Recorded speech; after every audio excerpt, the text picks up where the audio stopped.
Hello friends, আমার কিচেনে আপনাদের স্বাগত। আজকে আমি এই ভিডিওটাতে বাড়িতে কিভাবে গাজরের পায়েস বানাবেন সেই রেসিপি আপনাদের সাথে শেয়ার করব। তবে বন্ধুরা, দেরি না করে চলুন ভিডিওটা শুরু করি।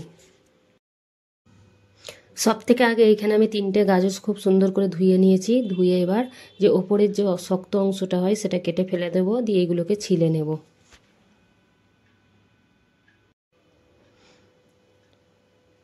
এখানে গাজরগুলো ছিলে হয়ে গেছে। এবার মোটা যে গ্রেটার হয় সেই গ্রেটার দিয়ে গ্রেট করে নেব।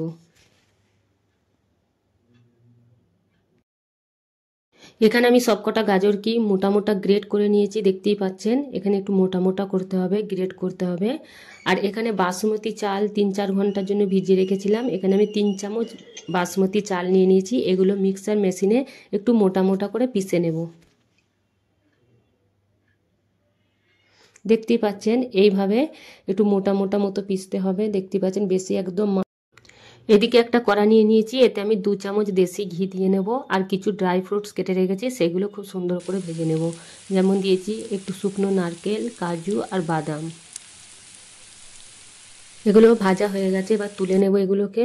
এবার এই ঘিয়েতেই আমি যে গাজরগুলো কেটে রেখেছিলাম ওগুলো হাই ফ্লেমে 3 মিনিট ভুনে নেব।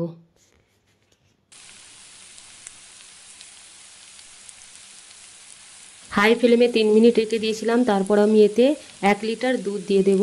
আর দুধ দেওয়ার পরে যে চালটা পিষিয়ে রেখেছিলাম সেই চালটাও ঢেলে দেব।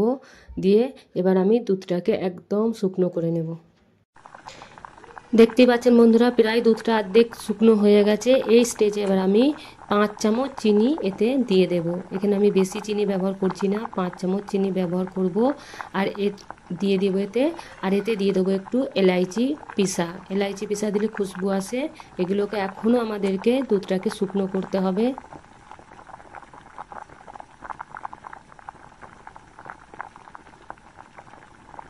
দুধটা ফুটে ফুটে একদম শুকনো হয়ে এসেছে। এবার এই স্টেজে আমি 1 বাটি মতো খোয়া দিয়ে দেব।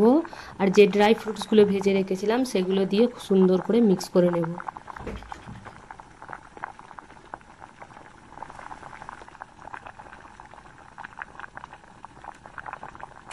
এখানে আরও 1 মিনিট মতো আমি ফুটতে নিয়েছিলাম। দেখতেই পাচ্ছেন আমাদের পায়েস একদম রেডি হয়ে গেছে, কত সুন্দর দেখতে লাগছে। যদি ভিডিওটা ভালো লেগে থাকে তাহলে লাইক, কমেন্ট, শেয়ার আর সাবস্ক্রাইব করতে মোটেও ভুলবেন না। ভিডিওটা দেখার জন্য অনেক অনেক ধন্যবাদ।